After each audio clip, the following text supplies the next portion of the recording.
মণিপুরে যারা আপনারা গিয়েছেন, মণিপুর, নাগাল্যান্ড, অত্যন্ত সুন্দর জায়গা। বিশেষ করে আমরা যারা কলকাতার লোক আছে, আমরা যখন যাই আমাদের খুব ভালো লাগে। তো আমি যখন গিয়েছিলাম মণিপুরে, আর ওটা একটা লিডারশিপ একটা ট্রেনিং হচ্ছিলো, তো ওখানে ট্রেনিংটা নেওয়ার জন্য আমি গিয়েছিলাম। আর যখন গিয়েছিলাম আমার অত্যন্ত ভালো লেগেছিলো, তার কারণ আমি প্রকৃতিকে খুব ভালোবাসি। আর যে জায়গাটা এটা হচ্ছিলো, অনুষ্ঠানটা হচ্ছিলো, সেটা হচ্ছে চারিদিকে পাহাড় আর মাঝখানে হচ্ছে এটা মণ্ডলী, আর ওই মণ্ডলীর মধ্যে এই অনুষ্ঠানটা হচ্ছিলো, আর ওটা আমার কাছে খুব ভালো লেগেছিলো। তো সকাল থেকে আমি খুব আনন্দ করেছি, তার কারণ ওই জায়গাটার জন্য। চারিদিকে পাহাড় আর মাঝখানে একটা ছোট্ট মণ্ডলী, আর এই মণ্ডলীর মধ্যে একটা অনুষ্ঠান হচ্ছে। আমরা খুব বেশি হলে 20 থেকে 25 জন, দারুণ একটা পরিবেশ আছে, আর ওটা আমার খুব ভালো লেগেছিলো। তো সারাদিন ধরে খুব আনন্দ করেছি, কিন্তু যখন সন্ধে হলো তখন আমার আনন্দটা একটু নিরানন্দে পরিণত হলো। তার কারণ হচ্ছে আমরা যারা বাঙালি আছে, আমাদের যেই বিকাল গড়ায় তখন আমাদের জন্য একটা জিনিস অপেক্ষা করে, কি? চা। কোথায়, কে বললো এটা? চকলেট নেই। চায়ের জন্য অপেক্ষা করছি, কখন বিকাল আসে, এবার আমাদের কাছে চা আসবে। আর আমরা এখানে এসে একটা উৎসব, একটা মিটিং অ্যাটেন্ড করার জন্য তো চা তো থাকবেই, কেন মিটিং অথচ চা নেই, এটা অসম্ভব ব্যাপার। চা আর আসছে না, বিকাল গড়িয়ে গেল, সন্ধ্যা গড়িয়ে গেল, চা আর আসলো না। তারপরে আমি জানতে পারলাম এখানে চায়ের ব্যবস্থা নেই। আর তারপরে যারা উদ্যোক্তা ছিল তাদেরকে আমি জিজ্ঞাসা করলাম যে আপনারা চা দিলেন না, ব্যাপারটা কীরকম হলো? বলছি চায়ের তো এখানে কোনো ব্যবস্থা নেই। তার মানে চা দেবে না আমাদের? বলছে না, চায়ের কোনো ব্যবস্থা করা হয়নি। তখন আমি বললাম আচ্ছা ঠিক আছে, তাহলে কোথাও দোকান আছে বলে একটু চা খেয়ে আসবে। বলছি এখানে কোনো আশেপাশের দোকান নেই। আরে তো মাথায় বাজ পড়ার মতো কথাবার্তা, আশেপাশের দোকানে আমরা থাকবো কী করে? 8 দিন না 10 দিন ওখানে থাকতে হতো। তারপরে যেহেতু আমি রিকোয়েস্ট করেছিলাম, তো আমাদের একটা চা বানিয়ে দিয়েছে, লাল চা। লাল চা খেয়ে আমাদের কী হবে? কারণ আমরা দুধ চা খাওয়ার লোক, 40 বছর ধরে দুধ চা খেয়ে নারীর টান হয়ে গেছে না, চা ছাড়া আমাদের কী করে চলতে পারে? তো চা দেয়নি প্রায় 8 থেকে 10 দিন, সেখানে বিনা চাতে, মানে ওই লাল চা। আর ওদের লাল চা মানে প্রথমবার তো লাল চা তৈরি করে, কীভাবে তৈরি করতে জানেও না, আর ওই লাল চা খেয়ে আমাদেরকে থাকতে হয়েছিল। তো সকাল বিকাল প্রত্যেক দিন যতদিন আমি ছিলাম, সকাল বিকাল আমাকে সাইডন নিতে হয়েছিল। সাইডন জানেন তো, মাথা ব্যথার ওষুধ আমাকে নিতে। তার কারণ আমার এরকম নেশা ছিল যে বিকাল গড়ালে যদি আমি চা না পাই, আমার মাথা ব্যথা ধরবে। আর ছিলাম আমরা প্রায় 20 থেকে 25 জন। কারোর কোনো সমস্যা হয়নি, খালি আমার এই সমস্যা, আমার পুরো সাইডনের পাতা আমার শেষ হয়ে গেছে। আর সেই সময় 8 দিন বা 10 দিন যে ছিলাম, আমার এরকম নিজের ওপর রাগ ধরেছে যে এত লোক আছে, কারোর কোনো অসুবিধা না, আমার নিজের এত অসুবিধা যে প্রত্যেকদিন আমাকে ট্যাবলেট খেতে হচ্ছে। আর সেদিনকে ওই সময় আমি একটা সিদ্ধান্ত নিয়েছিলাম। সিদ্ধান্ত কী নিয়েছিলাম? যে বাড়ি ফিরে যার জন্য আমার এত দুর্বলতা, ওই চাকে আমার জীবন থেকে আমি বাদ দিয়ে দেবো। আর তারপর আমি বাড়িতে ফিরলাম, শ্বশুরমশাই মেয়েকে বললাম আজ থেকে আমাদের বাড়িতে চা হবে না, চা দুধ কেনা বন্ধ। আর তারপর থেকে এখনও পর্যন্ত বন্ধ, চা খাওয়া আমি পুরোপুরি বন্ধ করে দিয়েছি। না লাল চা খাই, না সাদা চা, কোনো চা আমি খাই না। এবার যখন আমি এই কথাটা বলি লোককে, কেন কি সবাই আমাকে জানে আমি চা খেতে খুব ভালোবাসি, যখন আমাকে চা দিতে যায় আমি বললাম চা খাওয়া বন্ধ করে দিয়েছি। আর সবাই অবাক হয়ে যায়, চা খাওয়া বন্ধ করা যায় নাকি, কী করে হতে পারে? কিন্তু এটা হতে পারে।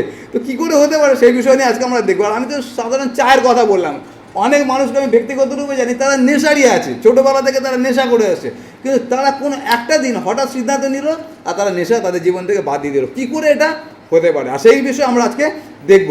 তো আমরা বিগত কয়েক সপ্তাহ ধরে যে বিষয়টি নিয়ে আলোচনা করছি, সেটা কি? প্রলোভনকে কীভাবে জয় করা যায়। আজকে আমরা যে বিষয়টা দেখব, প্রলোভনকে জয় করা, যেটা আমার মত, আমার অভিজ্ঞতা অনুযায়ী সব থেকে গুরুত্বপূর্ণ বিষয়। যদি এই গুণটা আমাদের মধ্যে থাকে, তাহলে আমরা যে কোনো প্রলোভনকে জয় করতে পারি। ওটা আমার কথা না, ওটা যে বাইবেলের কথা। আর সেই জন্য আজকে আমরা দেখব 6 নম্বর পয়েন্ট, যে প্রলোভনকে আমরা কীভাবে জয় করতে পারি। গতবার আমি দেখেছিলাম, আমরা বলেছিলাম 5 নম্বর পয়েন্ট কী ছিল, সেটা হচ্ছে রিনিউ ইউর মাইন্ড, মনকে নবীনীকৃত করা। আর সেটার ওপর আমি 5টা পয়েন্ট আপনাদেরকে বলেছিলাম। আজকে আমরা 6 নম্বর বিষয়টা দেখব, সেটা হচ্ছে কীভাবে আমরা প্রলোভনকে জয় করতে পারি। আর আজকে যে বিষয়টা দেখব, সেটাকে ইংরেজিতে বলা হয় সেলফ কন্ট্রোল। মনে জানেন, সেলফ কন্ট্রোল মনে হচ্ছে আত্মসংযম বা আত্মনিয়ন্ত্রণ। আর এই জিনিসটা এমন একটা জিনিস আছে যেখানে আমরা অধিকাংশ লোক দুর্বল আছি, কিন্তু এই জিনিসটা যদি আমাদের মধ্যে থাকে, আমরা যে কোনো প্রলোভনকে আমরা জয় করতে পারি। তো আজকে আমরা যে বিষয়টা নিয়ে দেখব, সেটা হচ্ছে সেলফ কন্ট্রোল বা আত্মনিয়ন্ত্রণ। আর যখন আমি দেখছিলাম আত্মনিয়ন্ত্রণ, এর যে ডিকশনারিতে যে মানে আছে, অক্সফোর্ড ডিকশনারিতে যে মানে আছে, সেটা এরকমভাবে বলা হচ্ছে যে এটা আবেগকে নিয়ন্ত্রণ করে শান্ত থাকার একটি ক্ষমতা। আত্মনিয়ন্ত্রণ কি? ডিকশনারি অনুযায়ী এটা এমন একটা ক্ষমতা যে নিজের আবেগকে নিয়ন্ত্রণে রেখে আমি শান্ত থাকতে পারি। কখন? এমন কি যখন আমি অত্যন্ত রেগে আছি, যখন আমি অত্যন্ত ভয়ের মধ্যে আছি, যখন আমি অত্যন্ত উত্তেজনার মধ্যে আছি, যখন আমি অত্যন্ত দুঃখের মধ্যে আছি। তার মানে হচ্ছে সেলফ কন্ট্রোল কি, আত্মনিয়ন্ত্রণ কি? সেটা হচ্ছে আমি অনেক রেগে আছি, অনেক দুঃখের মধ্যে আছি, অনেক আমি ভয়ের মধ্যে আছি, কিন্তু তা সত্ত্বেও আমি ওটাকে প্রকাশ করছি না।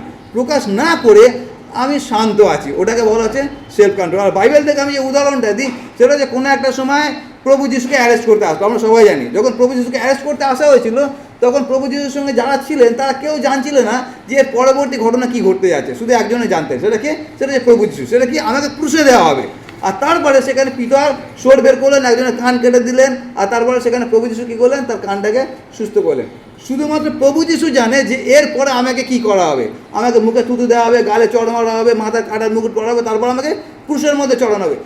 অত কিছু জানার পরেও এই ভদ্রলোক কি করে এত শান্ত থাকতে পারেন? শুধু শান্ত না, একজনের কান কেটে দিয়ে তার কানটা গিয়ে সুস্থ করলেন। আর এইটা হচ্ছে আমাদের প্রত্যেকের জন্য শিক্ষা আছে। সেলফ কন্ট্রোল মানে কি? আত্মনিয়ন্ত্রণ মানে কি? মানে হচ্ছে আমি কঠিন পরিস্থিতির মধ্যে আছি, আমার মধ্যে যে রাগটা আছে, মনে হচ্ছে মাথা ফাটিয়ে দেবে, আমার রাগটাকে নিয়ন্ত্রণ করতে পারছি না, আমার মধ্যে যে ভয়টা আছে আমি নিয়ন্ত্রণ করতে পারছি না, কিন্তু তা সত্ত্বেও আমি ঠান্ডা আছি, লোক বুঝতেই পারছে না যে আমার ভেতরে চলছে এটা কি। সেটাকে বলা হচ্ছে আত্মনিয়ন্ত্রণ। এটা হচ্ছে ডিকশনারির মানে আছে। এখন এটা আমরা বাইবেল ভিত্তিক খ্রিস্টান আমরা যারা আছি আমরা এটাকে কীভাবে বলতে পারি? আমরা যেভাবে বলতে পারি সেটা হচ্ছে এইরকমভাবে, নিজের চিন্তাকে, আবেগকে এবং কাজকে নিয়ন্ত্রণ করা, বিশেষত কঠিন পরিস্থিতিতে। একই রকমভাবে কিন্তু তার সঙ্গে আরেকটা কথা অ্যাড করা যায়, সেটা কি? এবং ঈশ্বরের ইচ্ছার সহিত সারিবদ্ধ হওয়া। তার মানে হচ্ছে আপনার জীবনে অনেক কষ্ট আছে, অনেক দুঃখ আছে, অনেক রাগ আছে, অনেক ভয় আছে, কিন্তু সকল কিছুকে আপনি নিয়ন্ত্রণ করছেন। কেন নিয়ন্ত্রণ করছেন? যাতে আপনি আপনার জীবনটাকে বা আপনার যে অ্যাকশন আছে, কাজটাকে, ওটা ঈশ্বরের ইচ্ছা অনুযায়ী যেন চালাতে পারেন। এই কথাটা মানেটা কি? মানে হচ্ছে ধরুন বিয়াস এখানে সামনে বসে আছে, আমার সামনে বসে আছে, আর বিয়াস আমাকে এমন একটা কথা বলে দিল, হয়তো পাশ থেকে বলে দিল, ও টেকো আঙ্কেল, কেমন লাগবে? আমার সঙ্গে আমার মাথাটা গরম হয়ে গেলো, দুম করে আমি একটা বিয়াসকে একটা কথা বলে ফেললাম। যে আমি বলে ফেললাম, এতক্ষণ আপনাদের কাছে সুন্দর প্রচার করছি সেলফ কন্ট্রোল কাকে বলে। যেই আমি টেকো কথাটা শুনলাম, সঙ্গে সঙ্গে আমি রিয়াক্ট করে দিলাম। এখানে যেটা বলা হচ্ছে সেটা হচ্ছে, যখন বিয়াস আমাকে এরকম একটা কথা বলছে, সঙ্গে সঙ্গে আমি ওই কথাটাকে রিয়াক্ট করছি না, মানে উত্তর দিচ্ছি না, শান্ত থেকে যাচ্ছি। কেন শান্ত থেকে যাচ্ছি? যাতে আমার যে আচরণটা ঈশ্বরের ইচ্ছার সমান্তরাল হতে পারে। তার মানে ঈশ্বর চান না যে আমি ওকে একটা খারাপ কথা বলি। ঈশ্বর কী চান? আমি যেন ঈশ্বরের দাসের মতো ব্যবহার করি। আর সেই জন্য আমরা যারা বিশ্বাসী আছি, আমরা আমাদের চিন্তাকে, আমাদের আবেগকে, আমাদের কাজকে শুধু নিয়ন্ত্রণ করব না, নিয়ন্ত্রণ করে ঈশ্বরের ইচ্ছার সমান্তরালে আমাদের ব্যবহারটাকে রাখবো। সেটা হচ্ছে আত্মনিয়ন্ত্রণ, যেটাকে আমরা বাইবেলের ভাষায় বলি, সেটা কি? আমরা দেখি ইন্দ্রিয় দমন। তো ওটা যে সেলফ কন্ট্রোল, আর এই সেলফ কন্ট্রোল মানে হচ্ছে এটা। সেই জন্য আমরা যদি আত্মনিয়ন্ত্রণ যদি আমাদের ক্ষমতাটা থাকে, আমাদের জীবনে এমন কোনো প্রলোভন নেই যেটা আমাদেরকে ফাঁদে ফেলতে পারে। সেই জন্য এটা হচ্ছে আমাদের প্রত্যেকের জন্য অত্যন্ত গুরুত্বপূর্ণ, যেটা কি? Self control. আর সেই জন্য এই যে আত্মনিয়ন্ত্রণ আছে, এই আত্মনিয়ন্ত্রণটাকে আমি আমার অভিজ্ঞতা দিয়ে এবং আমি যখন কাউন্সেলিং করি, এটাকে সাধারণত এরকমভাবে ব্যাখ্যা করি, যেটা আমি আপনাদের কাছে আজকে বলতে চাই বাইবেল ভিত্তিকভাবে। সেটা হচ্ছে আমি 3 স্টেপ ফলো করি। 3টে স্টেপ আছে, 3টে ধাপ আছে। আর এই 3টে ধাপ যদি আমরা ফলো করি, তাহলে এই যে আত্মনিয়ন্ত্রণ আছে, এটাকে আমাদের জীবনে আমরা কার্যকারী করতে পারি খুব সহজে। সেটা কীভাবে? প্রথম যে স্টেপটা আছে সেটাকে আমরা ইংরেজিতে বলি স্টপ, STOP, স্টপ, বা অন্য কথা যদি বলি ফ্রিজ। আমি যদি বাংলায় বলি সেটা হচ্ছে নীরব হয়ে যাবে। এই কথার মানে কি সেটা বলতে গেলে একটু আপনাকে ভেঙে বলি। সেটা হচ্ছে কোনো একটা সময়কার ঘটনা, প্রায় আজ থেকে বোধহয় 5 বছর আগের ঘটনা, যখন আইজাক সবে জন্মগ্রহণ করেছে। আর সবে আইজাক জন্মেছে, আমি একা চাকরি করি, কোনো কাজবাজ করে না, আর আর্থিকভাবে আমাদের অবস্থা বুঝতেই পারছেন। তখন আমাদের একটা প্রার্থনা ছিল, প্রভু আমাদেরকে এই সন্তান তুমি দিয়েছো, আর এই সন্তানের ভরণ পোষণের জন্য যা কিছু প্রয়োজন আছে তুমি আমাদেরকে দেবে। তার মানে এক কথা, আমরা আমাদের অর্থনীতির জন্য প্রার্থনা করছিলাম, কেন আপনারা জানেন পাদ্রীদের জীবন কীরকমভাবে চলে। তো এইরকম একটা পরিস্থিতির মধ্যে দিয়ে আমরা যাচ্ছি। আর সেই রকম সময় কী হলো, আমার ফোনের মধ্যে একটা ফ্রেন্ডস রিকোয়েস্ট আসলো ফেসবুকে। আপনারা জানেন তো ফ্রেন্ডস রিকোয়েস্ট আসে, তো একটা বন্ধুর একটা রিকোয়েস্ট আসলো। আর যে রিকোয়েস্টটা আসলো, ওটা একটা বিদেশি একটা কোনো ভদ্রলোকের নাম আসলো। আর বিদেশি অনেক বন্ধু বান্ধব আমার আছে, তো সেই জন্য ওটা আমার কাছে অবাক কর কিছু ছিল না। আর তারপরে আমি ওটাকে অ্যাকসেপ্ট করলাম। যখন অ্যাকসেপ্ট করলাম, করার সঙ্গে সঙ্গে তিনি আমার সঙ্গে চ্যাটিং করা শুরু করলেন মেসেঞ্জারে। কী চ্যাটিং করছেন, যে তুমি কোথায় থাকো, তোমার বাড়ি কোথায়, তুমি কী করো। আমি বলে গেলাম, তার কথা জিজ্ঞাসা করলাম। এটা খুব বেশি হলে 24 থেকে 48 ঘন্টার মধ্যে এই ঘটনাগুলো ঘটছে। আর তারপরে কিছুক্ষণ পর তিনি আমার কাছে একটা বড় লিস্ট পাঠিয়ে দিলেন। কী লিস্ট? একটা তালিকা পাঠিয়ে দিলেন। কিসের তালিকা? সেটা হচ্ছে তিনি আমাকে কিছু গিফট পাঠিয়েছেন। কী গিফট পাঠিয়েছেন? আর ওই শুধু গিফটের লিস্ট পাঠাননি, তার সঙ্গে আরও অনেক কিছু পাঠিয়েছে। সেটা কি? সেটা হচ্ছে কোন কোরিয়ারের মাধ্যমে তিনি আমাকে গিফটটা পাঠিয়েছেন। বিদেশে, কিন্তু ওটা আমাদের দেশের কথা বলছি না, বাইরে থেকে, অন্য দেশ থেকে পাঠাচ্ছে। তো আমার জন্য যে গিফটগুলো পাঠিয়েছে, কোন কোরিয়ারে পাঠিয়েছে, কোরিয়ারের নাম কি, তাদের ফোন নাম্বার কি, তাদের ইমেল আইডি কি, পুরো ডিটেল আমার কাছে পাঠানো হয়েছে। আর কী কী পাঠিয়েছে তার একটা লিস্ট দিয়েছে, আর লিস্টের সঙ্গে ছবিগুলো পাঠিয়ে দিয়েছে। আর ছবিগুলো কি পাঠিয়েছে সেটা হচ্ছে, প্রথম যে ছবিটা ছিল সেটা হচ্ছে অ্যাপেলের একটা ল্যাপটপের ছবি ছিল। আর অ্যাপেলের ল্যাপটপ আপনারা জানেন একটা অ্যাপেলের ল্যাপটপের কী দাম হতে পারে। অ্যাপেলের একটা ল্যাপটপ পাঠিয়েছে, একটা আইফোন পাঠিয়েছে, একটা আইফোনের দাম কত, 1.5 থেকে 2 লাখ টাকা। একটা আইফোন পাঠিয়েছে, একটা রিস্ট ওয়াচ পাঠিয়েছে, সেটা হচ্ছে আবার ইম্পোর্টেড, ঠিক আছে। একটা রিস্ট ওয়াচ ছিল, তার মধ্যে একটা রোজারি ছিল, রোজারি মানে ক্যাথলিকরা যেটাকে রোজারি ছিল। আর তার মধ্যে ছিল একটা সোনার চেন, মোটা সোনার চেন, আর তার মধ্যে একটা বড় সোনার ক্রস ঝুলছে, সেটা পাঠিয়েছে। তার সঙ্গে আরও অনেক কিছু ছোটোখাটো জিনিস পাঠিয়েছে। আর তার সঙ্গে আরেকটা জিনিস পাঠিয়েছে, প্যাকেট আছে, তার মধ্যে 10 লাখ টাকা ক্যাশ পাঠিয়েছে। আর এই সকল কিছু কোরিয়ার করেছে। কোরিয়ার করে আমাকে মেসেজ পাঠিয়ে দিয়েছে যে এটা কোরিয়ার করা আছে, আপনি কি ওটাকে অ্যাকসেপ্ট করে নেবেন। আমরা প্রার্থনা কিসের জন্য করছিলাম? অর্থের জন্য প্রার্থনা করছিলাম। এত বড় মেসেজ, বাপরে! প্রভু বলেছে না আকাশের দ্বারগুলো অপরিমেয়, তো আমার আকাশের দ্বারগুলো অপরিমেয় আশীর্বাদ বর্ষণ করছে, একদম ভেতরে লাড্ডু পড়ছে। আরে বাপরে, এত বড় আশীর্বাদ তুমি আশা করিনি রে বাবা। কী করবে এরকম পরিস্থিতিতে? যদি আপনি থাকেন কী করতে পারি আমরা? সঙ্গে সঙ্গে অ্যাকসেপ্ট করবো। কোথায় কোরিয়ারওয়ালা আছে ফোন করবো, তার কারণ হচ্ছে আমার প্রার্থনা এসব শুনে নিয়েছি, এটাই তো হবে। তার কারণে আমরা প্রার্থনা করছি আর মেসেজ পেয়েছি, এত টাকা পাচ্ছে, তার মানে একটা ঈশ্বর স্বর্গদূতের মাধ্যমে আমাকে পাঠাচ্ছে। তখন আমরা করবো ওটা কি? আর এই জায়গাগুলোকেই ওই জন্য আমি বলেছিলাম যে শয়তান জানে আমরা কোথায় দুর্বল আছি, সেখানে আমাদেরকে আঘাত করে। ওই রকম জায়গায় স্লিপ খেয়ে যাওয়াটাই সব থেকে স্বাভাবিক। কিন্তু আমি তখন একটা কাজ করেছিলাম, তার কারণ আমার টাকাতে চুল এমনি পড়েনি। তখন আমি একটা কাজ করেছিলাম, সেটা কি? সেটা হচ্ছে স্টপ, মানে ফ্রিজ হয়ে যাওয়া, যেটা আমরা কাউন্সিলিংয়ে বলি। এমন কোনো পরিস্থিতি যখন তৈরি হয়, যখন তুমি পুরোপুরি কনফিউজ, হতভম্ব হয়ে গেছে, বুঝতে পারছো না কী হচ্ছে, তখন একটা কাজ করো। কী করো? সেটা হচ্ছে ফ্রিজ হয়ে যাও, মানে পুরো নীরব, হ্যাঁ না কোনো কিছু বলার দরকার নেই, চুপ করে বসে থাকো। আর আমি ওই কাজটা করেছিলাম, পুরো নীরব হয়ে গেছিলাম কিছুক্ষণের জন্য, মানে কয়েকদিনের জন্য। কি গিফট কোনো কিছু আমি ভাবিনি, নীরব হয়ে গেছি। এখন আমি ওই নীরব হয়ে গিয়েছিলাম বলে আমি আসন্ন বিশাল বড় একটা সমস্যা থেকে নিজেকে আমি বাঁচাতে পেরেছিলাম। এখন আমি নীরব কেন হলাম বা কী করে আমি হতে পারলাম, সেটা আমি নিজের জ্ঞানে নীরব হতে পারিনি। আমি কেন নীরব হতে পেরেছিলাম তার পিছনে একটা কারণ আছে, যেটা লেখা আছে যাত্রা পুস্তক 14 অধ্যায়, যেটা আমি আপনাদের কাছে আজকে শেয়ার করতে চাই। অত্যন্ত গুরুত্বপূর্ণ আমাদের প্রত্যেক দিনের জীবনে যখন আমরা প্রলোভনের সম্মুখীন হই। যাত্রা পুস্তক 14 অধ্যায়, আর সেখানে একটা কথা লেখা আছে 13 এবং 14 পদে। কোন একজন পড়বেন কি লেখা আছে? যাত্রা পুস্তক 14 অধ্যায় 13-14। হুম হুম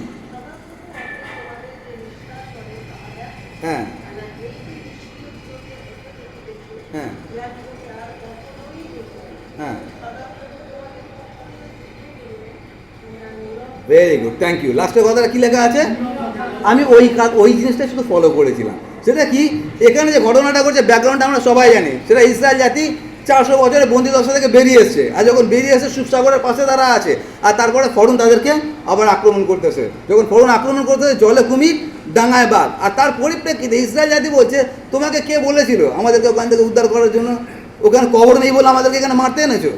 আর সেই পরিপ্রেক্ষিতে মুসি একটা দারুণ কথা বলেছিল। আর এই কথাটা আমরা বাইবেল কলেজে এটা নিয়ে এটা নিয়ে আলোচনা করি, খুব গবেষণা করি। তো মুসি যে কথাটা বলেছিলেন অত্যন্ত ইম্পর্টেন্ট কথা। তিনি বলছেন, মুসি লোকদিগকে কহিলেন, ভয় করিও না, সকলে স্থির হইয়া দাঁড়াও, সদাপ্রভু অদ্য তোমাদের যে নিস্তার করেন তাহা দেখো, কেননা এই যে মিশ্রদিগকে অত দেখিতেছ, ইহাদিগকে আর কখনো দেখিবে না। তারপরে কথা 14 পদ, সদাপ্রভু তোমাদের পক্ষ হইয়া কী করবেন? আর এটা হচ্ছে আমাদের প্রত্যেকের জন্য শিক্ষণীয় বিষয়। আপনার জন্য একজন যুদ্ধ করার জন্য সবসময় প্রস্তুত আছে, তার নাম হচ্ছে সদাপ্রভু। কিন্তু তা সত্ত্বেও আমরা তাকে যুদ্ধ করতে দেখতে পাচ্ছি না। কারণটা কি? তার কারণ আমার যুদ্ধ আমি নিজে করছি। বুঝতে পারছেন আমি কী বলতে চাইছি? যখন আপনি আপনার যুদ্ধ করছেন, তার মানে আপনি সদাপ্রভুকে সুযোগ দিচ্ছেন না আপনার ওই যুদ্ধ করার জন্য। আর এখানে মুসি ওই কথাটাই বলেছিলেন, যাদেরকে দেখে ভয় পাচ্ছ, যাদেরকে দেখে তুমি আজকে স্তম্ভিত হয়ে গেছো, যাদেরকে দেখে তুমি কনফিউজ হয়ে গেছো, এখন একটা কাজ করো। সেটা কি? সেটা হচ্ছে তুমি নীরব থাকো। আর এইটা হচ্ছে আমার জীবনের প্রিন্সিপাল। আমার জীবনে যখনই এরকম কোনো সমস্যার সম্মুখীন আমি হই, যে আমি বুঝতে পারছি না এটা কেন করছে, তখন আমি একটা কাজ করি। কি সেটা কি? সেটা হচ্ছে নীরব থাকো। আর এটা যদি আপনারা ইংরেজিতে লেখেন, সেখানে লেখা আছে স্ট্যান্ড স্টিল, মানে নীরব হয়ে স্ট্যাচু, দাঁড়িয়ে থাকো, কোনো কিছু করা দরকার না, হাত পা নাড়বে না, যেটা আমরা ছোটোবেলা খেলতাম না, গো স্ট্যাচু, চুপচাপ দাঁড়িয়ে থাকে। তো আমরা ওই কাজটা যদি করতে পারি তাহলে আমরা দেখতে পারবো যে ঈশ্বর পরবর্তী ধাপে আমাদের জন্য কী রেখেছেন। তো মোশে বলেছিলেন তোমরা খালি একটা কাজ করো, কি, চুপ করে দাঁড়িয়ে থাকো, স্টিল হয়ে দাঁড়িয়ে থাকো। কেন? তার কারণ হচ্ছে ঈশ্বর তোমাদের হয়ে যুদ্ধ করছেন। যখন আমি প্রলোভনের সম্মুখীন হয়েছিলাম, একটা অ্যাপেলের ল্যাপটপ, কোন ইয়াং মানুষ অ্যাপেলের ল্যাপটপ দেখলে প্রলোভিত হবে না? কোন ইয়াং মানুষ একটা আইফোন দেখলে প্রলোভিত হবে না? আমিও প্রলোভিত হয়েছিলাম, কিন্তু ঈশ্বরকে ধন্যবাদ দিই যে এই কথাটা আমার মাথায় ছিল। সেটা কি? সেটা হচ্ছে মোশি বলেছেন নীরব হও। আর আমি তখন নীরব হয়েছিলাম, আর যেহেতু নীরব হয়েছিলাম সেই জন্য আজকে আমি আপনাদের কাছে বুক বাজিয়ে বলতে পারছি বাইবেলের কথা। সেটা কি? সেটা হচ্ছে বাইবেল আমাদেরকে একই কথা বলে। আমাদের জীবনে অনেক সময় পরিস্থিতি এরকম তৈরি হয় আমরা বুঝতে পারি না পরবর্তী পদক্ষেপ আমাদের কী নেওয়া উচিত। আর যখন আমি বুঝতে পারছি না তখন একটা জিনিস আমাদের করণীয় আছে, কেন কি আমরা বিশ্বাসী আছি। কী করণীয় আছে? সেটা হচ্ছে আমরা নীরব হয়ে যাই কিছুক্ষণের জন্য। আর আমরা যখন নীরব হচ্ছি আমাদের জন্য যেটা আশ্বস্তবাণী আছে সেটা আমি এমনি নীরব হচ্ছি না। কেন নীরব হচ্ছি? আমি নীরব হচ্ছি, কিন্তু আমার যে ঈশ্বর তিনি নীরব না, তিনি আমার হয়ে যুদ্ধ করছেন। আর সেই জন্য আমরা যেন ঈশ্বরকে সুযোগ দিই যে ঈশ্বর যেন আমার হয়ে যুদ্ধ করতে পারেন। আর প্রথম ওই জন্য যেটা দরকার সেটা হচ্ছে স্টপ হয়ে যাওয়া বা নীরব হয়ে যাওয়া। যখন আমরা নীরব হই তখন আমরা ঈশ্বরের কাজ দেখতে পারি। গতবারে আমি আপনাদেরকে একটা ঘটনা বলেছিলাম, আপনাদেরকে অনেকের মনে আছে। সেটা হচ্ছে একটা ভদ্রলোকের কাছে একটা ফোন কল আসলো, আর সেই ফোন কলটা কি? সেটা হচ্ছে ভিডিও কল। আর যখন ভিডিও কলটা আসলো দেখা যাচ্ছে যে ভিডিও কলটা হচ্ছে ইন্ডিয়ান গ্যাস অফিস থেকে ফোন করা হচ্ছে। আর তাকে জিজ্ঞাসা করা হয়েছিল যে আপনি কি আপনার ভর্তুকি পাচ্ছেন? সে বলেছে আমি পাচ্ছি। আর তারপর তাকে বলা হয়েছিল আপনার ভর্তুকি জমে 4,000 টাকা হয়েছে, আপনার টাকাটা আমি আপনাকে ফেরত দিতে চাই। কী করে ফেরত দেবো? আপনার ফোনপের যা কিছু ডিটেলটা আমাকে দিন। আচ্ছা, সকল কিছু ডিটেল দিয়ে গেল। তারপরে যেটা হলো সেটা হচ্ছে ব্যাংকে যা কিছু ছিল সব গায়েব হয়ে গেল। যখন এরকম পরিস্থিতি হয় আমরা যারা বিশ্বাসী আছি পশ হয়ে যায়, কিন্তু আমরা পশ হতে পারি না, স্টপ হতে পারি না। তার কারণটা কি? চোখ চলে যায় অ্যাপেলের দিকে, মানে অ্যাপেলের ল্যাপটপের দিকে, আর ওখানে আমরা ভর্কি গিয়ে যাই। তো প্রথম আমাদের যে কাজটা করানো আছে সেটা কি? আমরা যেন স্টপ হয়ে যায় প্রথম। দ্বিতীয়টা যেটা আমাদেরকে করতে হবে সেটা হচ্ছে থিঙ্ক, মানে হচ্ছে চিন্তা করা। আর এই বিষয়ে আমরা বাইবেল থেকে আরেকটা অংশ দেখব, আর সেটা নেওয়া হয়েছে আদি পুস্তক 39, যেগুলো আমার কাছে অত্যন্ত প্রিয় অংশ। আদি পুস্তক 39, আর আমরা পড়বো 8 এবং 9। কোনো একজন পড়বেন আদি পুস্তক 39, 8 এবং 9 পদ।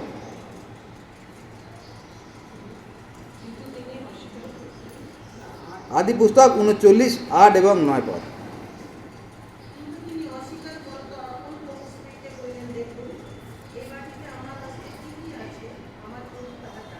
হুম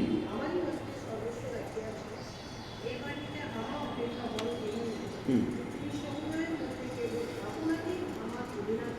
হুম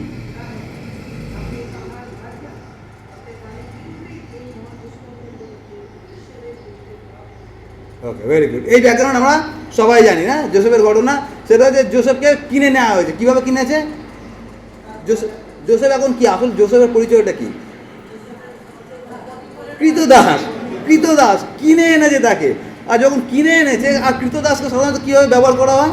টয়লেট পরিষ্কার করে দে একটু, তারপরে আমার বাসনগুলো মেজে দে, ঘরটাকে মুছে দে। কিন্তু এখানে জোসেফের ক্ষেত্রে সেটা করা হয়নি। জোসেফকে কী করা হয়েছে? জোসেফ এখানে যে কথাটা বলছে মন দিয়ে শুনবেন। জোসেফ বলছে কিন্তু তিনি অস্বীকার করো তো আপন প্রভুর স্ত্রীকে কইলেন। কি কইলেন?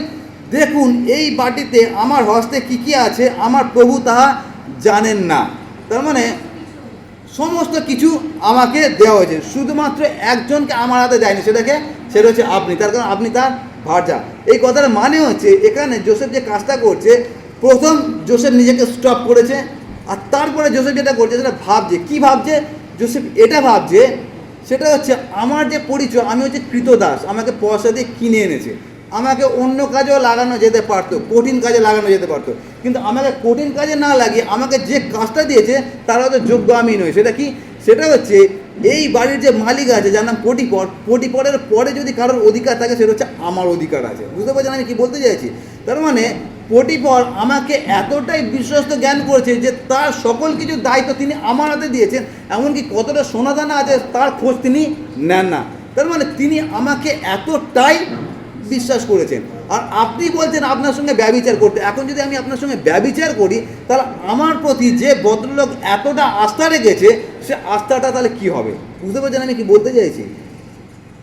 সুতরাং জোসেফ এখন কী ভাবছে যে আমি যেই পদে রয়েছে সেই পদের আমি যোগ্য নই, কিন্তু আমার মালিক আমাকে এই পদে রেখেছে। এখন যদি আমি এই কাজটা করি তাহলে আমি যে কাজটা করবো সেটা হচ্ছে বিশ্বাসঘাতকের কাজ করব। এটা হচ্ছে প্রথম বিষয়। দ্বিতীয় বিষয়টা কি? দ্বিতীয় বিষয়টা লেখা আছে, ও ঈশ্বরের বিরুদ্ধে পাপ করিতে পারি। তার মানে আমি কিভাবে আমার মনিবের বিরুদ্ধে এবং ঈশ্বরের বিরুদ্ধে পাপ করতে পারি। এই কথাটা কেন বলছি, এর আরেকটা ঘটনা আছে কাউন্টার। সেটা কি আছে?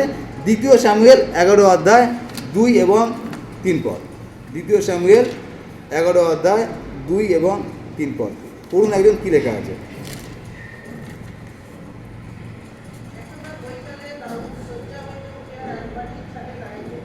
হুম হুম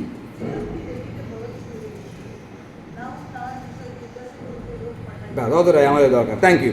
এখন এই দুটো অংশ আপনারা মন দিয়ে শুনবেন আমি কি বলছি। জোসেফকে যখন বলা হয়েছিল তুমি আমার সঙ্গে ব্যভিচার করো, জোসেফ করেনি ওটা। তার পরিপ্রেক্ষিতে তিনি কী করেছেন? ভেবেছেন। কি ভেবেছেন? যে আমাকে যে ব্যভিচার করতে বলছে তার স্বামী আমাকে বিশ্বস্ত জ্ঞান করে এই পদে রেখেছেন।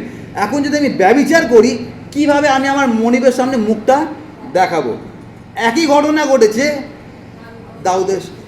দাউদ কী হয়েছে? ছাদে গেছে, একটা মহিলাকে দেখেছে, আর দেখার সঙ্গে সঙ্গে মহিলার খোঁজ নিতে পারিয়েছে। এখানে একটা জিনিস মিসিং আছে। সেটা কি আছে? যেটা জোসেফের জীবনে দেখি। জোসেফ বিষয়টাকে নিয়ে ভেবেছিল। কি ভেবেছিল? সেটা হচ্ছে কনসিকুয়েন্স কী হতে পারে, মানে ফলাফল কী হতে পারে, আমি যে পদক্ষেপটা নিচ্ছি কী পদক্ষেপ নিচ্ছি এবং তার ফলটা কী হতে পারে, যেটা দাউদ ভাবেনি। এখন দাউদ যদি জোসেফের মতো ভাবতো তাহলে কী কী দাউদ ভাবতে পারতেন? প্রথম যেটা দাউদ ভাবতে পারতেন সেটা হচ্ছে আমি যে মহিলার দিকে তাকালাম এই মহিলাটা হচ্ছে পর স্ত্রী, অন্যের স্ত্রী। প্রথম বিষয় তিনি ভাবতে পারতেন। দ্বিতীয় বিষয় কি ভাবতে পারতেন? যে মহিলার দিকে আমি তাকাচ্ছি এই মহিলা হতে পারে কারোর মা। তৃতীয় কী হতে পারে? সেটা হচ্ছে এটা হতে পারে যে আমি যেই ছাদের ওপরে দাঁড়িয়ে আজকে মহিলাকে দেখছি এই ছাদে দাঁড়ানোর ক্ষমতা আমার নেই, আমাকে এই ছাদে যিনি দাঁড় করেছেন তিনি হচ্ছেন ঈশ্বর। তার কারণ আমি হচ্ছি মেষপালক, সেখান থেকে তিনি আজকে আমাকে প্রাসাদের ছাদে দাঁড় করিয়েছেন। সুতরাং আমি হচ্ছি এখানে যে দাঁড়িয়ে আছি কার ক্ষমতায় দাঁড়িয়ে আছি? ঈশ্বরের ক্ষমতায় দাঁড়িয়ে আছি। 4 নম্বর তিনি কি ভাবতে পারতেন? তিনি ভাবতে পারতেন আমি যে চোখ দিয়ে আজকে পর স্ত্রীকে দেখছি, অন্যের স্ত্রীকে দেখছি, চোখটা এখন যে সুস্থ আছে আমি নিজের ক্ষমতায় সুস্থ রাখতে পারিনি। ঈশ্বর এই চোখটা সুস্থ রেখেছেন যেন আমি তার গৌরব করি, তার মহিমা করি। আর ওই জন্য দাউদ লিখেছেন 27 গীতে, এই দাউদই লিখেছেন কি? আমি একটি বিষয় যাচনা করি আছি যেন সমুদয় দিন তোমার সৌন্দর্য। যেই দাউদ ওই কথা লিখেছিলেন সেই দাউদ আজকে কী করছেন? একটা মহিলার দিকে তাকাচ্ছে, কিন্তু দাউদের মাথায় ওই জিনিসটা আসছে না যে আমার চোখ এখনো সুস্থ আছে ঈশ্বরের গৌরব করার জন্য। দাউদ আর কি ভাবতে পারতেন? যে দাউদ লোক পাঠালেন ওই মহিলার খোঁজ নেবার জন্য। দাউদ ভাবতে পারতেন যে আজকে আমার এই অথরিটি আছে, ক্ষমতা আছে যে আমি লোক পাঠাতে পারছি, কিন্তু ক্ষমতা কোথার থেকে আসলো? এই ক্ষমতা আজকে আমাকে ঈশ্বর দিয়েছে। তার কারণ আমি হচ্ছি রাখাল, আর সেখান থেকে তিনি আজকে আমাকে এখানে বসিয়েছেন। আর দাউদ কি ভাবতে পারতেন? দাউদ এটা ভাবতে পারতেন যে আজকে এখন যে আমি জীবিত আছি, বেঁচে আছি, শৌলের হাত থেকে আমাকে রক্ষা করছে ঈশ্বর, রক্ষা করছেন। এত কিছু দাউদ ভাবতে পারতেন, কিন্তু দাউদ কোনো কিছু ভাবেননি। আপনি আমি যখন প্রলোভনের মধ্যে পড়ি এই ভাবনাটা অত্যন্ত দরকার আছে। কী ভাবনা? যেটা আমি করতে যাচ্ছি আসলে কী করতে যাচ্ছি, তার জন্য যেটা দরকার পজ আগে দাঁড়িয়ে যান, দাঁড়িয়ে আপনারা ভাবুন। কি ভাবুন? যেটা আমি করতে যাচ্ছি এর পরিণতিটা আসলে কি হতে পারে। আর আমি যেটা করতে যাচ্ছি আমাকে কি একটা শোভা দিচ্ছে যে আমি করছি, তারপর আমি হচ্ছে ঈশ্বরের ছেলে, ঈশ্বরের মেয়ে। আর তারপরে কি হলো? তারপরে দাউদ জেনে গেলেন। কি জেনে গেলেন? সেটা হচ্ছে এই মহিলা আসলে কে, পরিচয়টা কি। তারপরে দাউদ কি ভাবতে পারতেন? দাউদ ভাবতে পারতেন যে এই মহিলা যার স্ত্রী সে হচ্ছে আমারই সেনাদলের একজন, আর সাধারণ সেনাদলের একজন না, সে হচ্ছে আমার একজন বিশ্বস্ত দাস। তার স্ত্রীর সঙ্গে আমি কীভাবে এই ব্যভিচারটা করতে পারি। তার থেকে বড় কথা ভাবতে পারতেন কি? যে আমি কিভাবে একটা নির্দোষ সেনার রক্তপাত আমি করতে পারি। দাউদ কোনো কিছু ভাবেননি। তাহলে বুঝতে পারছেন আমি কী কথাটা বলতে চাইছি। আমাদের 3টে স্টেপ, ওই 3টে স্টেপ আমাদের জন্য অত্যন্ত দরকার আছে। এখন আমি আমার গল্পে ফিরে আসি। গল্পে কি ফিরে আসি? সেটা হচ্ছে আমরা অর্থের জন্য প্রার্থনা করছিলাম, প্রভু তুমি আমাদের অর্থ ব্যাপারটা দেখো। আর তারপরে আমাদেরকে এত গিফট পাঠানো, তার মধ্যে 10 লাখ টাকা ক্যাশও আছে, বুঝতে পারছেন। আর তখন আমি কী করলাম? পশ হলাম। পশ হয়ে তারপরে আমি কী করলাম? তারপরে আমি ভাবলাম। কি ভাবলাম? প্রথমে আমার মাথায় যে চিন্তাটা আসলো, এই চিন্তা আসলো, সেটা হচ্ছে এই ভদ্রলোক আমি চিনি না, সে আমাকে চেনে না, সে তো না আমার দূর সম্পর্কের ভাই আছে না কেউ আছে, হঠাৎ কেন আমাকে এত টাকা পাঠাতে যাবে? আর যদি হঠাৎ এত টাকা পাঠাচ্ছ আমি কেন নেব? এই সকল কিছু প্রশ্ন আসলো। আর তারপরে আমি কি করলাম? যে অ্যাকাউন্ট থেকে ওই এটা এসেছিলো, মানে যে ফেসবুক অ্যাকাউন্ট থেকে ওটা এসেছিলো, আমি ওই অ্যাকাউন্টটার ভেতরে আমি ঢোকা শুরু করলাম যে ওর মধ্যে আছে এটাকে আমি একটু দেখি। আর যখন আমি ওর ভেতরে সার্চ করতে শুরু করলাম তখন অনেক কিছু আবিষ্কার করতে পারলাম, যার দ্বারা আমি এই সিদ্ধান্তে আসতে পারলাম, আমার অসুবিধা হয়নি যে এই যে অ্যাকাউন্টটা আছে এটা একটা ফেক অ্যাকাউন্ট আছে, এটা একটা ভুল অ্যাকাউন্ট আছে। তার কারণ ওর যারা বন্ধুবান্ধব আছে সব নোংরা নোংরা সব বন্ধুবান্ধব আছে, ও যে জিনিসগুলোকে লাইক করে সব নোংরা নোংরা জিনিসগুলোকে লাইক করে। সুতরাং যেই লোকটা আমার সঙ্গে এখন কথোপকথন করছে, যে আমার সঙ্গে এত সুন্দর কথা বলছে, আর তার যখন আমি হিস্ট্রি দেখছি ভেতরে ঢুকে, তখন ম্যাচ করতে পারছি যে আসলে এই লোকটা এটা হতে পারে না, কেন মিল হচ্ছে না। আর তারপরে আমি বুঝে গেলাম যে এটা পুরোপুরি ফেক একটা অ্যাকাউন্ট আছে। আর তারপরে আমি যে সিদ্ধান্তটা নিলাম, সেটা কী সিদ্ধান্ত নিলাম, সেটা আমি এই কাজটা করবো না। আমাদের প্রত্যেকের জন্য একই জিনিস প্রযোজ্য আছে। সেটা কি প্রযোজ্য আছে? সেটা হচ্ছে আমরা যখন এইরকম কোনো কঠিন সমস্যার মধ্যে পড়ছি, আমাদের একটা জিনিস করণীয় আছে, সেটা যেন আমরা নীরব হয়ে যাই। আর নীরব হয়ে আমাদের যেটা করণীয় আছে, সেটা যেন আমরা বিষয়টা নিয়ে ভাবি। কি ভাবি? ভাবনাটা হচ্ছে এটাই, সেটা হচ্ছে আমি ঈশ্বরের দাস, আমি যেটা করতে যাচ্ছি তার কনসিকুয়েন্স কী হতে পারে। এটা হচ্ছে 2। 3 নম্বর যেটা আছে, 3 নম্বরটা হচ্ছে ACT, এক মানে হচ্ছে কাজ করা। প্রথমটা কি? স্টপ হয়ে যাওয়া, যখন আপনি বুঝতে পারছেন না নীরব হয়ে যান। দ্বিতীয়টা কি? ওটা নিয়ে ভাবুন, চিন্তা করুন। 3 নম্বরটা কি? চিন্তা করার পরে তারপরে সিদ্ধান্ত নিন। আমরা চিন্তা করি না বলে আমাদের সিদ্ধান্ত ভুল হয়। আর সিদ্ধান্তটা কি? সেটা হচ্ছে যোসেফ যে সিদ্ধান্ত নিয়েছিলেন সেখান থেকে পালিয়ে গেছিলেন, এটা যোসেফের সিদ্ধান্ত ছিল। মোশির কি সিদ্ধান্ত ছিল? মোশি স্টপ হয়ে গেলেন। তারপরে মোশি একটা কাজ করেছিলেন, যেটা আমি আপনাদের কাছে আজকে বলতে চাই। সেটা যাত্রা পুস্তক 14 অধ্যায় 15 এবং 16 পদে আমরা ফিরে যাই। যাত্রা পুস্তক 14 অধ্যায় 15 এবং 16 পড়বেন কী লেখা আছে।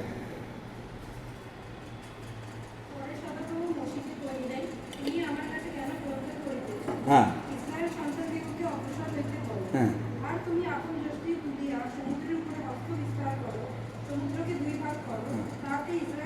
Very good. তার মানে এখানে মোশে কি কাজ করছে? আর করছে কি? হাত তুললো, সমুদ্রকে ভাগ করলো। তার মানে মোশে নীরব হয়েছিল, ব্যাপারটা নিয়ে ভেবেছিল, তারপরে এখন রিয়াক্ট করছে, এখন কাজ করছে। কি কাজ করছে? সেটা হচ্ছে ঈশ্বর যেটা বলছেন সেটা করছেন। আমরা অনেক সময় ঈশ্বর যেটা বলছেন ওটাই শুনতে পাই না। কেন শুনতে পাই না? তার কারণ আগের যে দুটো বিষয় আছে ওটা আমাদের জীবনে মিসিং থাকে। সেটা কি? সেটা হচ্ছে নীরব হয়ে যাওয়া, তারপর বিষয়টা নিয়ে ভাবা। এখানে মোশি কেন শুনতে পারছেন? তার কারণ মোশি নীরব হয়েছিলেন বলেই তারপরে ঈশ্বর তাকে বলেছিলেন এবার তুমি এই কাজটা করো। সেটা কি? হাতটাকে তোলো। আমি নীরব হয়েছিলাম বলে ঈশ্বর আমাকে প্ররোচিত করেছিলেন যে ওই জায়গায় আর তোমার যাওয়ার দরকার নেই। আমি যাই না আমার জন্য কী অপেক্ষা করছিল, কিন্তু আমি তার পিছনে যাইনি। আর সেই জন্য মোশি যেটা করছে সেটা কি? সেটা হচ্ছে হাত তুলছে। কেন হাত তুলছে? তার কারণ ঈশ্বর যা কিছু বলছে, ইনস্ট্রাকশন দিচ্ছে, সেটা সে ফলো করছে। আপনি যদি ঈশ্বরের কথা অনুযায়ী নীরব থাকেন এবং যদি ভাবেন বিষয়টা নিয়ে, পরবর্তী পদক্ষেপ যেটা হতে যাচ্ছে সেটা কি? সেটা ঈশ্বর আপনাকে দেখিয়ে দেবেন পরবর্তী পদক্ষেপে কি করতে হবে। তো এই 3টে পদক্ষেপ কি? প্রথমটা হচ্ছে স্টপ, নীরব থাকা, চিন্তা করা, তারপরে কাজ করা। যখন আমরা এটা করতে পারি তখন আমাদের কাজটা ইতিবাচক কাজ হতে পারে। এবং এটা আমরা কিভাবে করতে পারি? যে 3টে পদক্ষেপ বললাম, কি? নীরব থাকা, চিন্তা করা এবং কাজ করা। এটা আমরা কীভাবে করতে পারি সেটা আমি এরকমভাবে বলি। সেটা হচ্ছে কিছু মাস আগে আমার কাছে একটা ইয়াং ছেলে আসলো, ক্লাস 10-এ পড়ে। আর সে আমার কাছে আসলো কাউন্সিলিংয়ের জন্য। তার কারণ সে অনেক ডাক্তার দেখেছে কিন্তু কিছু হয়নি। আর কাউন্সিলিংয়ের বিষয়টা কি? সেটা যে ছেলেটা খুব ভালো ছেলে, আপনাদেরকে আমি বলেছি হয়তো এই বিষয়টা।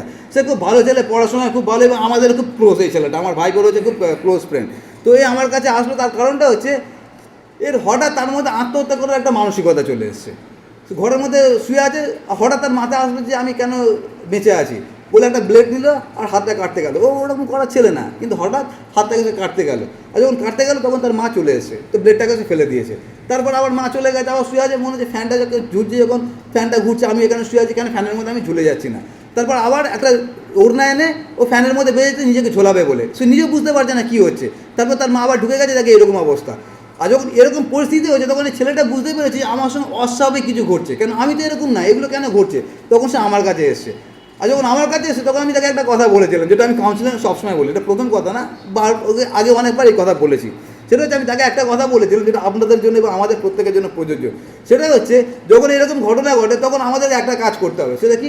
আবেগকে নিজের থেকে আলাদা করতে হবে। এই কথার মানেটা কি? সেটা হচ্ছে আমি সাধারণত এরকমভাবে বলি, আপনারা দেখবেন সিনেমার মধ্যে দেখতে পারবেন, সিনেমার মধ্যে দেখায় যখন আমরা চিন্তা করি, কীভাবে চিন্তা করি, আমি কমল নন্দী, আমার পাশে আরেকটা কমল নন্দী বসে আছে, তারপর আমরা কথা বলছি, সিনেমা দেখে না? আর এটাকে যদি আমরা অন্যভাবে বলি, আয়নার সামনে দাঁড়িয়ে দাঁড়িয়ে নিজের সঙ্গে নিজে কথোপকথন করা। তো আমরা যখন কাউন্সিলিং করে আমরা একই কথা বলি, সেটা হচ্ছে যখন এরকম ঘটনা ঘটে তখন আমরা একটা কাজ করি, আমার আবেগটাকে আমার পাশে বসাই। আবেগটাকে পাশে বসাই মানে আমি একটা আলাদা এন্টিটি, আমি একটা আলাদা মানুষ আছি, আর আমার আবেগটা একটা আলাদা আছে, তাকে আমি পাশে বসেছি। তো আমার পাশে যে কমল নন্দী বসে আছে ওটা আবেগের কমল নন্দী বসে আছে, আর আমি যে বসে আছি আমি প্র্যাকটিক্যাল কমল নন্দী বসে আছি। এখন দুজনের মধ্যে কথোপকথন হচ্ছে। কী কথোপকথন হচ্ছে? আমার আবেগ আমাকে বলছে তুই ফ্যানের মধ্যে ঝুলে যা, তুই হাতটা কেটে দে, কিন্তু আমি কি বলছি তাকে যে আমি তোর কথা শুনবো না। আর এগুলো শুনতে খুব হাস্যকর লাগে, কিন্তু এটাই হচ্ছে রিয়ালিটি। যদি আমরা এটা সত্যি করতে পারি তাহলে আমি আবেগকে নিয়ন্ত্রণ করতে পারবো। আর যদি এটা আপনি ফলো করে দেখবেন, যদি আপনার মধ্যে এরকম ঘটনা ঘটছে, আপনি আপনার আবেগ আপনার সামনে রাখুন আর আপনি নিজের সঙ্গে কথা বলুন। নিজের সঙ্গে মানে আপনার আবেগের সঙ্গে আপনি কথা বলুন, আর আবেগ আপনাকে যেরকম বলছে আপনি তার উল্টো কাজ করে দেখুন, দেখুন আপনি সেখান থেকে সাকসেসফুল হন কি না। আর এটা অধিকাংশ ক্ষেত্রে এতে আমরা সফল হতে পারি।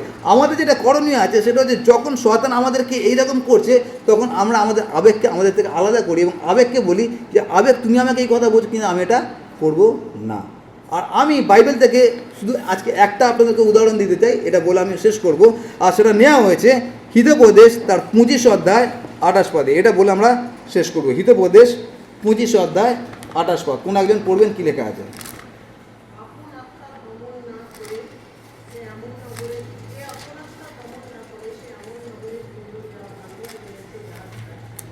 ওকে, আরেকবার পড়ুন। যে আপন আত্মা দমন করে না সে এমন নগরের তুল্য যা ভাঙিয়া গিয়াছে, যার প্রাচীর নাই। এই কথার মানেটা হচ্ছে এরকম ছোট্ট কথা, কিন্তু এর অনেক বড় মানে আছে।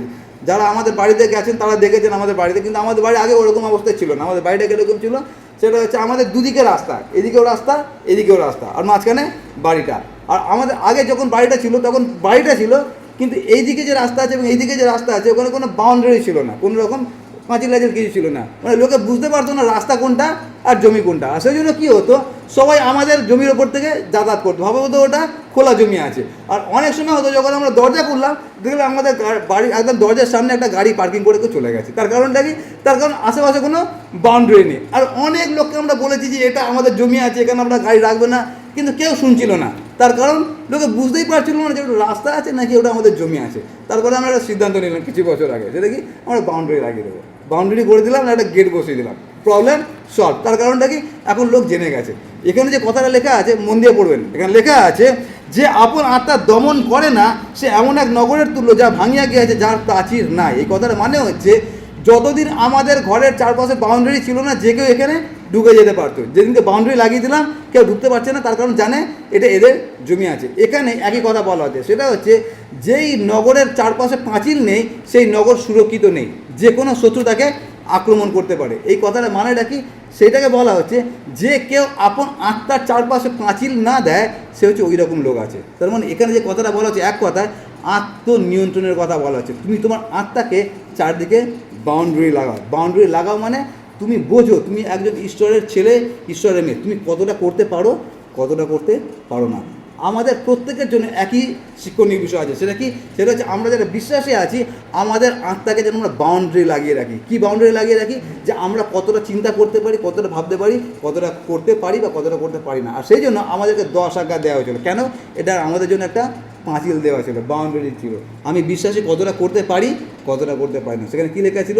তোমরা ব্যভিচার করো না, নরহত্যা করো না, আরও অনেক কিছু করো না। কেন করো না? আমাদের চারপাশে পাঁচিল লাগানো আছে। কিন্তু আমাদের এখন যে ঘটনাটা ঘটছে সেটা হচ্ছে আমরা যদি কলকাতার পরিস্থিতি এখন তাকিয়ে দেখি, আর এখন আপনি ভেবে নিন জোসেফ এই কলকাতার কোনো একটা ছেলে, 20 থেকে 25 বছরের ছেলে, আর জোসেফের কাছে এইরকম একটা প্রলোভন এসে, সেটা কি? সেটা হচ্ছে তার মনিবের স্ত্রী তাকে বলেছে ব্যভিচার করতে।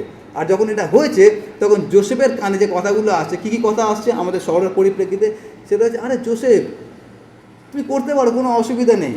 কেন কি এখনকার দিনে ওটা আমরা বলি এক্সট্রা ম্যারাইটাল অ্যাফেয়ার, মানে বিয়ের বাইরের সম্পর্ক। বিয়ের বাইরের সম্পর্ক কলকাতায় কোনো ব্যাপারই না, বরঞ্চ তোমার যদি বিয়ের বাইরে কোনো সম্পর্ক না থাকে তোমাকে পাগল বলবে, যদি সম্পর্ক থাকে তখন পাগল বলবে না। ওটা এখনকার দিনে নর্মাল হয়ে গেছে। আপনি দেখুন আজকালকার দিনে যে ঘটনাগুলো ঘটছে সেটা হচ্ছে প্রত্যেক বলবো না, অধিকাংশ স্বামীর অন্য একটা গার্লফ্রেন্ড আছে, অধিকাংশ স্ত্রীর অন্য একটা বয়ফ্রেন্ড আছে। আর এটি এখন ডালবাদ হয়ে গেছে। এর যদি উল্টোটা হয় তাহলে সেটা এখন অ্যাবনর্মাল হয়ে গেছে। তার কারণ হচ্ছে আমাদের মাইন্ডসেট এখন কোথায় চলে গেছে। আর আমরা যারা বিশ্বাসী আছি আমাদেরও চিন্তাধারা অনেক সময় জগতের মতো হয়ে গেছে। সেটা কি, ঘরে আমার স্ত্রী আছে কিন্তু বাইরে আমার গার্লফ্রেন্ড আছে। আর এটা এখন মানুষ প্রকাশ্যে হাসি মুখে বলে যে গার্লফ্রেন্ড থাকলে নাকি মন মেজাজ খুব ভালো থাকে। আর এটা এখন সামাজিকভাবে স্বীকৃতি পেয়ে গেছে। সেটা কি, প্রত্যেক স্বামী বাইরে একটা গার্লফ্রেন্ড রাখতে পারে, প্রত্যেক স্ত্রী বাইরে একটা বয়ফ্রেন্ড রাখতে পারে। কিন্তু বাইবেল আমাদেরকে কী শেখায়?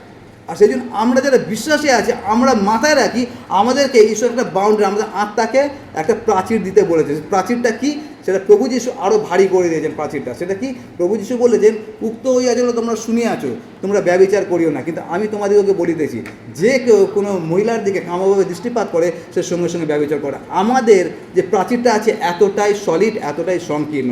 আর যদি আমরা সেটা করতে পারি তাহলে আমরা কোনোভাবে প্রলোভিত হব না। আর সেই জন্য আমরা যে পরিবেশে রয়েছি আমাদের সবসময় একটা জিনিস মাথায় রাখতে হবে, সেটা হচ্ছে আমরা অন্ধকার জগতের মধ্যে রয়েছি। আর সেখানে এই একই অন্ধকার জগতে আমরা চলাফেরা করছি।